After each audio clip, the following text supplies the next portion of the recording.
অবশেষে অগ্নিজিৎ মুখার্জিকে 1 লক্ষ টাকা শোধ দিয়ে দিল গীতা। সম্পূর্ণ জানতে দেখতে থাকো। গল্পের শুরুতেই দেখা যায় গীতা তো কোর্ট চত্বরে চলে এসেছে। এসে বারবার করে একটা কথাই ভাবতে থাকে, গিনির করা অপমানের কথা, অগ্নিজিৎ মুখার্জির করা অপমানের কথা, রাকা বন্নি যেভাবে অপমান করেছে সবটাই ভাবছিল গীতা। আর ভাবছে কি করে এতগুলো টাকা খুব তাড়াতাড়ি শোধ দিয়ে দেওয়া যায়, কারণ যত তাড়াতাড়ি এই টাকাগুলো শোধ দেওয়া যাবে তত তাড়াতাড়ি অপমান থেকে মুক্তি পাবো। ঠিক সেই মুহূর্তেই বিজনেসম্যান মিস্টার রায় চলে এসেছে। মিস্টার রায় বলে, আপনি গীতা না, যে পদ্মরানীর কেসটা লড়েছিলেন? তখনই গীতা বলে, হ্যাঁ, মাফ করবেন, আপনাকে চিনতে পারলাম না। মিস্টার রায় তখন বলে, আমি হলাম অনির্বাণ রায়, আমি একজন বিজনেসম্যান। আসলে আমি কয়েক বছর ধরেই একটা জমি সংক্রান্ত কেসে খুবই ভুগছি। যদি আপনি সেই দায়িত্বটা নেন তাহলে খুব ভালো হবে। গীতা বলে, মাফ করবেন, আমি তো এই কেস লড়ি না, আমি ক্রিমিনাল লয়ার। তখনই অনির্বাণ রায় বলে, হ্যাঁ আমি জানি আপনি ক্রিমিনাল লয়ার, কিন্তু এই কেসটা এখন ক্রিমিনালের দিকেই চলে গেছে, এখন আর এটা নর্মাল কেসের মধ্যে নেই। তাই আপনি যদি এই কেসটা লড়ে দেন খুব ভালো লাগবে। 500 কোটি টাকার প্রপার্টি রয়েছে, আপনাকে এই কেসটা জিততেই হবে ম্যাডাম। অনেক আশা নিয়ে আমি আপনার কাছে এসেছি।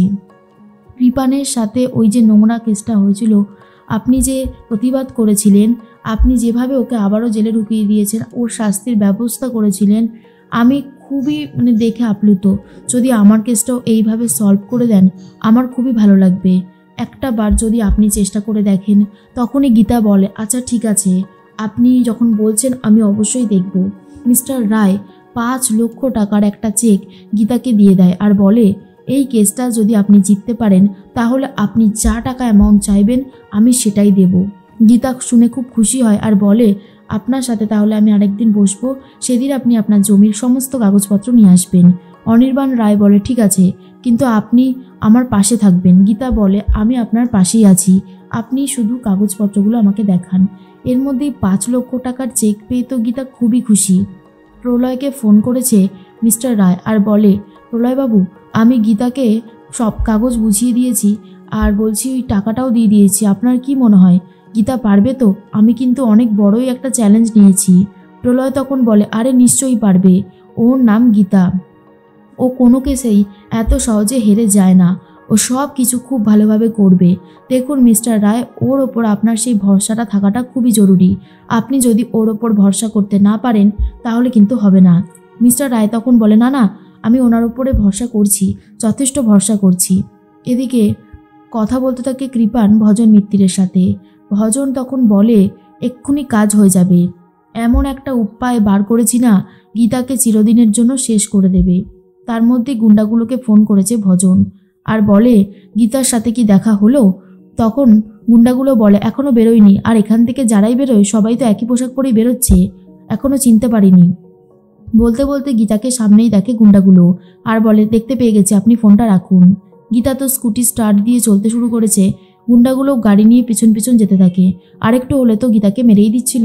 গীতা স্কুটিটা দাঁড় করিয়ে চিৎকার করতে থাকে আর বলে, কি পেয়েছিসটা কি, হ্যাঁ, রাস্তায় মানুষকে মেরে দিয়ে বেরিয়ে যাবি? তখনই গাড়িটা থামিয়ে গুন্ডাগুলো বেরিয়ে এসে গীতার ওপরে অ্যাটাক করে। গীতাও গুন্ডাগুলোকে মারতে শুরু করে। এরপর যে মেন গুন্ডা ছিল তার সাথে কথা বলে আর বলে, বল কে পাঠিয়েছে? কিরণকান্তি, ধীমান সেন, ভজন মিত্তির, কৃপান, বল বল বল, তাড়াতাড়ি বল। এরপর ভজন মিত্তিরের নামটা বলে দেয়।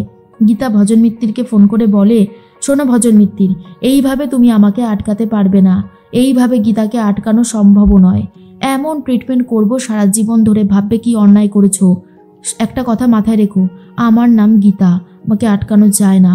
এরপরে আরেকটা কথা শুনে রাখো, কৃপানের সাথে মেহেকের বিয়ে হবে না, এই বিয়ে আমি হতে দেব না, বলে ফোনটা কেটে দেয়। তখনই ভজন বলে, একটুর জন্য বেরিয়ে গেল, কিছুতেই গীতাকে জব্দ করা যাচ্ছে না। এরপর বন্নিকে ফোন করে বলে, শুনুন একটা ভালো কথা, আমি যেটা বলছি সেটা কান খুলে শুনে রাখুন। জল কিন্তু এখন বিপদসীমার ওপর থেকে বইছে। গীতাকে যদি ওই বাড়িতে থাকতে দেওয়া যায় তাহলে কৃপানের সাথে মেহেকের বিয়েটা জেনুইন ভেঙে যাবে। সেই জন্যই আমি একটা উপায় বার করেছি, আপনি শুধু মন দিয়ে শুনুন। এরপর বন্নিকে বলে, বাহ, দারুণ উপায় বার করেছো ভজন, ঠিক আছে, কাজ হয়ে যাবে, গীতাকে এই বাড়ি থেকে বার করে দেওয়া হবে। আর ঠিক তখনই শুনে নিয়েছিল ইলিন। ইলিন শুনে নিয়ে বলেছি, আর কত যে নিচে নামবে এই বাড়ির লোকজনেরা সেটাই ভাবছি। তার মধ্যেই অগ্নিজিৎ মুখার্জিকে ফোন করেছে কিরণকান্তিবাবু আর বলে, সব ঠিক আছে তো? আমি কিন্তু এই বিয়েতে আর কোনো বেচাল দেখতে চাই না। অগ্নিজিৎ মুখার্জি বলে, হবে না, আর কোনো ব্যাচাল হবে না, এবারে সব কিছু ঠিক হবে। আপনার ছেলের সাথেই আমার মেয়ের বিয়ে হবে। আমি বললাম তো, আপনার বাড়িতে আমার মেয়ে বউ হয়ে যাবে। তখনই কিরণকান্তি বাবু বলে, আমি তো সেটাই চেয়েছিলাম, আমার মেয়েকেও তো আপনার ঘরের লক্ষ্মী করে পাঠাতে চেয়েছিলাম, কিন্তু ওই একটা মানুষের জন্য সব কিছু একেবারে শেষ হয়ে গেছে, আমাদেরকে আবারও এক জায়গায় হতে হবে। তখনই অগ্নিজিৎ মুখার্জি বলে, ঠিক আছে, আপনি ফোন রাখুন, আমি এখন কাজে ব্যস্ত আছি। চলে এসেছে গীতা আর বলে, বাবা এই চেকটা রাখুন। এরপর অগ্নিজিৎ মুখার্জি 5 লক্ষ টাকার চেক দেখতে পেয়ে অবাক হয়ে যায়। গীতা বলে, আশা করি আমি ঋণটা শোধ করে দিতে পেরেছি। আপনি কিন্তু আর ওই কৃপানের সাথে মেহেকের বিয়েটা দেবেন না। কৃপান একটা লম্পট দুশ্চরিত্র ছেলে, ওর সাথে বিয়ে হলে কোনোদিনও সুখী হতে পারবে না মেহেক। অগ্নিজিৎ মুখার্জি বলে, তোমাকে একটা রিকোয়েস্ট করছি, তুমি আর আমাদের বাড়ি থেকে কিছু নিও না। এরপরে গীতা বলে, আমি আপনার বাড়ি থেকে কি নিয়েছি? তখন অগ্নিজিৎ মুখার্জি বলে, আমার বাড়ির সম্মান, আমার সম্মান সব কিছু তুমি নিজের ধুলোয় মিশিয়ে দিয়েছ, কোর্ট চত্বরে আমাকে হাসির পাত্র তৈরি করে দিয়েছ, আর এখন এই সমস্ত বলছো? আমি চাই তুমি এই বাড়ি থেকে চিরতরে চলে যাও, তুমি এই বাড়িতে থাকতে পারবে না। এরপর গীতা তো শুনেই অবাক হয়ে যায় আর বলে, কি বলছেন কি বাবা, আপনি এইরকমভাবে আমাকে অপমান করছেন? তখনই অগ্নিজিৎ মুখার্জি বলে, আমার কিছু করবার নেই, আমার যদি কিছু করবার থাকতো তাহলে হয়তো আমি আটকাতে পারতাম। গীতা ভাবে, জানি সব কিছু প্ল্যান করেছে ওই কিরণকান্তি বাবু আর কৃপান, কিন্তু আমি যে এত সহজে হাল ছাড়ার মেয়ে নই সেটা ওরা জানে না। তার মধ্যেই অগ্নিজিৎ মুখার্জি হাত জোর করে ক্ষমা চায়। মেহেক এসে বলে, শোনো পাপা, গীতা বৌদি যদি এখান থেকে চলে যায় আমি কিন্তু কোনোভাবেই কৃপানকে বিয়ে করব না। তখন প্রলয় বলে, এবার তুমি নিজেই ঠিক করো দাদা, গীতাকে যেতে দেবে না নাকি গীতাকে এই বাড়িতে রেখে মেহেকের বিয়েটা দেখবে? কি করবে সম্পূর্ণ তোমার ওপর ডিপেন্ড করছে। তখনই মেহেকের এই কথা শুনে অগ্নিজিৎ মুখার্জি বলে, মেহেক তুমি তোমার পাপার সাথে এইভাবে কথা বলছো? তখন মেহেক বলে, আমার প্রথম শর্তই ছিল এটা, বিয়েতে গীতা বৌদি উপস্থিত থাকবে। তাহলে তুমি যদি এখন সেই শর্ত বেমালুম ভুলে যাও আমি কি করতে পারি বলো? আমার তো কিছু করবার নেই, তাই আমাকে তুমি আর এভাবে আটকাতে পারবে না। গীতা বলে, শুনুন অগ্নিজিৎ মুখার্জি, অন্যায় তো করছেনই, কিন্তু একটা কথা জেনে রাখবেন, গীতা সবসময় এই পরিবারের পাশে দাঁড়িয়েছে আর আজও এই পরিবারের পাশেই থাকবে।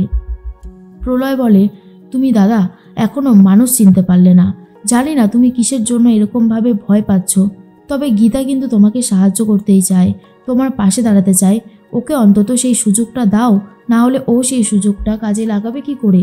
তোমার কিন্তু ভুল হচ্ছে দাদা, আমি তোমাকে এখনো সাবধান করছি। অগ্নিজিৎ মুখার্জি কি করবে নিজেই বুঝে উঠতে পারছে না, খুবই চিন্তা করতে থাকে।